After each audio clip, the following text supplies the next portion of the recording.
مين اللي شاكك ان السويسي هو اللي حبسه؟ انا اللي حابس كروان؟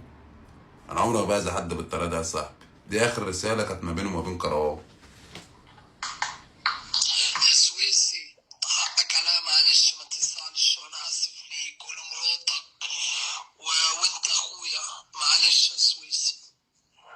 اول حاجه ربنا يفك ايديته، موضوع كروان كان اتحل. انا ومحمود حوده شيبه ربنا يسترها عليه، خلى كروان يعني يتكلم لوحده وقال لي معلش حقك عليا، والراجل كان اعتذر يعني، وهو غلبان يعني، لقيته غلبان وعلى الله حكايته وتعبان يعني.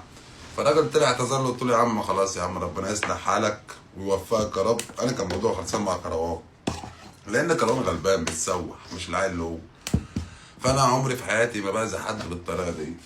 انا لو شخص غلط فيا وهو قدامي اخد حقي بطريقه تانيه، انما لو انا عمري اطلع اشمت في حد منه السجن، ولا عمري اطلع يعني اوصل حد دلوقتي اعمل فيه كده. مفيش الا واحد بس اللي انا هكون فرحان فيه لو اتحبس او انا احبسه، عشان جاب سيره امي.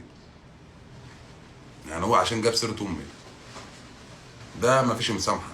ده لحد يوم الدين مفيش مسامحه ما بينه وما بينه. انما كروان ربنا يفك ايده يا صاحبي.